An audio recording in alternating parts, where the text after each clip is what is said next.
Kasunod nga po ng pagtatala lamang ni Jamal Murray ng 10 points sa Game 6 at pagkakaroon ng -32 sa efficiency ratings, marami nga po mga fans at analyst ang pinagtatawanan at pinambabatikos ito sa social media. Yes mga idol, pinaulanan rin naman nga siya ng sari-saring panlalait dahil lamang sa kanyang malamyang performance at hindi pagtulong kay Nikola Jokic. Kaya isang malaking katanungan, ano nga bang rason bakit biglang bumagsak ang laro nito? Well, ayon nga po sa kanyang post-game interview, hindi rin naman nga depensa ng Timberwolves at ni Anthony Edwards ang rason ng paglamya ng kanyang performance, bagkos eto nga daw sa pagtatamon niya ng injury sa kanyang siko. Yes mga idol, bigla na lamang nga pong sumakit ang kanyang siko sa isang screen kung saan sobrang nga nitong nakaapekto sa kanyang laro, especially sa kanyang shooting since hindi nga niya ito masyadong na-extend. Kaya dahil nga sa nangyaring ito kay Jamal Murray, maaari nga pong maapektuhan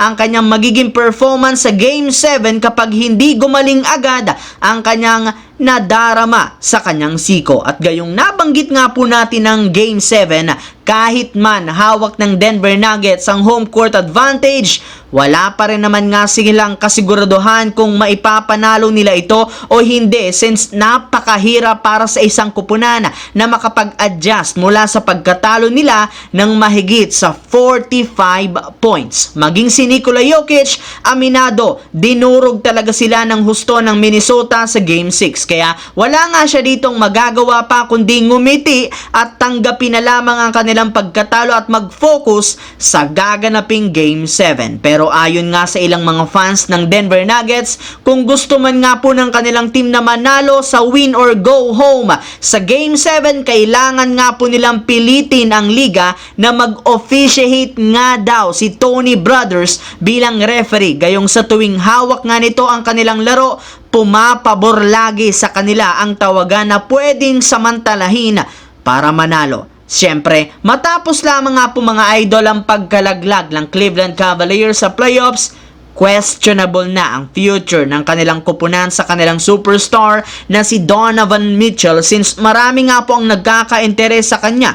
May lumabas nga pong balita ngayon na hindi pa sigurado ang Cavaliers kung pananatilihin nila ito o hindi sa kanilang team. At kabilang nga po sa mga nabanggit ng kupunan na interesado sa kanya ay walang iba kundi ang Los Angeles Lakers. Ayon nga po dito, meron nga po ngayong mabubuong trade package ang Lakers na maipang o-offer nila sa Cavaliers kapalit si Donovan Mitchell dahil nga aabot ng $35 million per year ang kontrata nito. Kailangan nga nila itong tapatan sa pamamagitan ng pagbuo ng isang malakihang trade package na sina Austin Reeves, Rui Hachimura, Jalen Hood-Schifino at 3 first round pick. Pero syempre hindi pa rin naman sila nakakasigurado kung gagana ang ganitong klaseng package, gayong magdedepende para naman sila sa magiging desisyon ng front office ng Cleveland kung tatanggapin nila ang offer ng Lakers o maghahanap pa sila ng mas magandang offer sa ibang team.